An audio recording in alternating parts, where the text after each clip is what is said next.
Deep in the forest there is an archer who can hit a leaf from 100 paces. When he plays for a piece of charcoal, his heart is light and his aim is true. His movements are like water flowing over stone, natural, effortless and precise. But bring that same archer to a grand tournament and tell him he is playing for a belt buckle of pure gold, and suddenly his hands begin to shake. The target has not changed. The wind has not changed. His skill has not changed. Yet, because he prizes the gold, he loses his connection to the bow. He is no longer looking at the target. He is looking at his own fear. He has become a stranger to himself. You feel that tightness in your chest, that fluttering in your stomach, that racing pulse that makes you want to turn and run. You call it nervousness. I call it the clinging mind.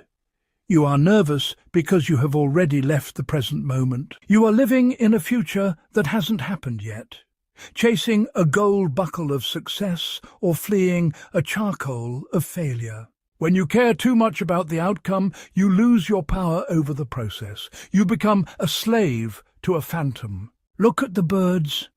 Does the hawk worry about how it looks when it dives? Does the fish wonder if the water thinks it is swimming gracefully enough? They simply move. They are one with the Tao.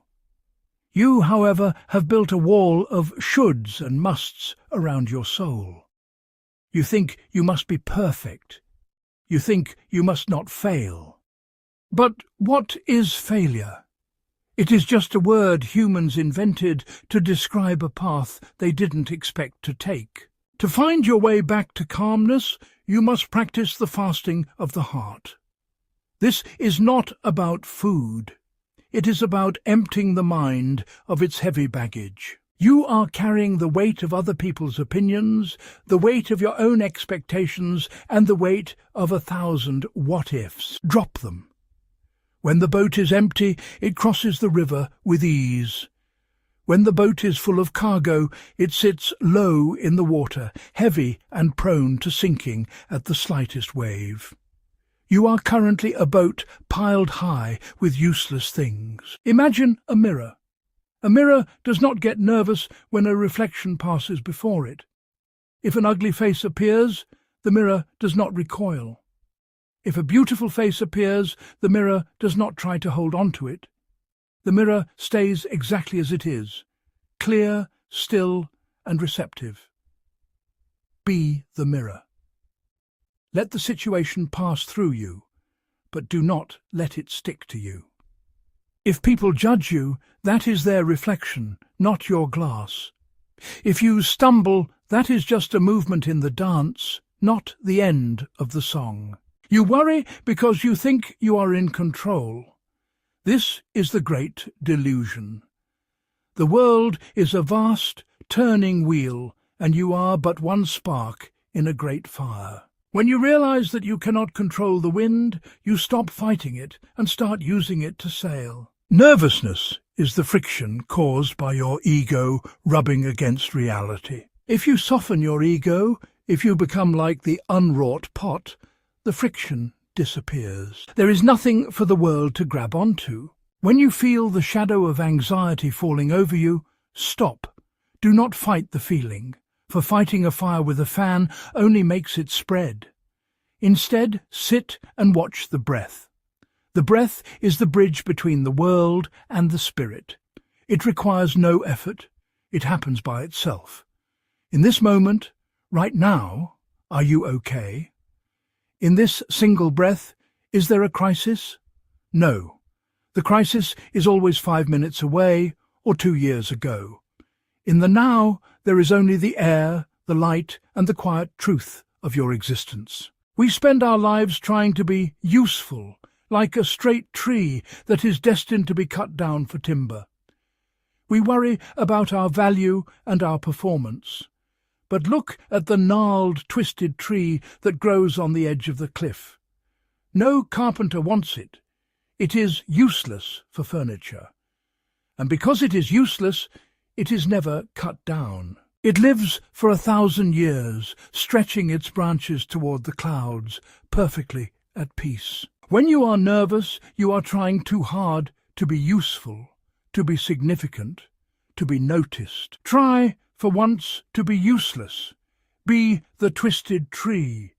Be the man who walks through the crowded market as if he were alone in the mountains. True mastery is not the absence of nerves. It is the realization that the nerves do not belong to you. They are like clouds passing over the peak of Mount Tai. The mountain does not move when the clouds turn grey. The mountain does not celebrate when the sun comes out. It simply stands. You are the mountain. Your thoughts, your shaking hands, your dry throat, these are just weather. Why would a mountain fear the weather? Step into the world as if you are walking on thin ice, but do so with a smile. The thin ice is not a threat, it is an invitation to be light. If you are heavy with self-importance, the ice will break. If you are light, if you move with the playfulness of a child who does not know that danger exists, you will glide across to the other side. Forget your name. Forget your rank, forget your goals. When you have forgotten everything that society has pinned on you, what is left?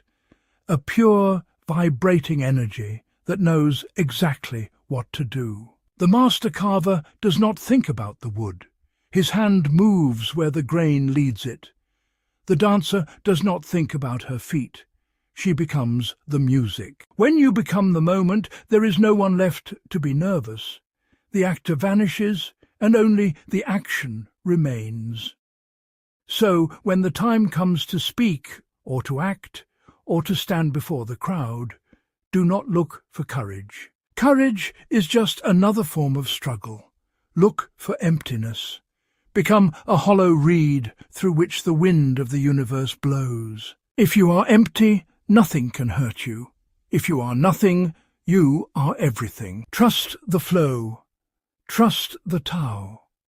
The path is already under your feet, even if you cannot see it. Just walk, just breathe, just be.